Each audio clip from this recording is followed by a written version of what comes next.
nina boqasara kawasinkobe sekwane ivizo yihlonkobe ethanda ziba sekufele konakala ke lapha eduzo kami nginelembe leqobanya amalembe ngokhaliphe leqobanya amalembe ngengeze leqobanya amalembe nangengoma futhi uyiboneleke nimbukele ngapha wasekhaya ke nangapha estage ade kenze njalo futhi bathi usheshe baliphaka ibhodo lingakavuthi omapholobo Laka. sabadidi thebe banika abafanele kungane isiqhandi awusithatha sibeke lembe leqobanya amalembe nakho sila Nquthu namhlanje kumnandi kudelile kunje abantu banathwa imvula bathi nje ngeke kodwa inkosi yethu ingekho Nina besilo umntwana ulawulani lona uquality waBiyela ilembe liqamanya amalembe ukhalipha namhlanje sila eNquthu kuyangijabulisa kakhulu ukuzosebenzela eNquthu umsebenzi wonke engiwenzayo ngicabanga ukuthi umthela wawo vele useNquthu ngoba ngicabanga ukuthi ngikhumbula ukuthi umgqumeni weinfluencer yami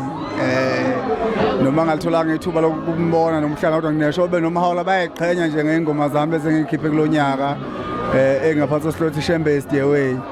so nguquality waBiyela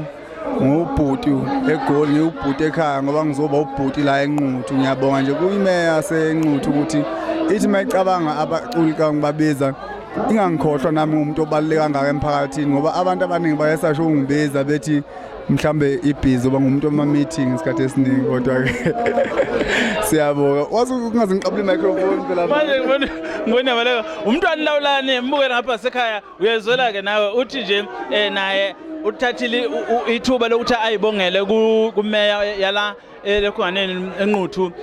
nangokuthi imbizi ukuthi abe khona la futhi uyayibonela ukuthi udume ngengezo adenze okunye ke lapha estage soke ngenye indlela emangalisayo uyaphinda futhi namanje mayiseza la kwiMakhwela production usoke ngenye indlela emangalisayo futhi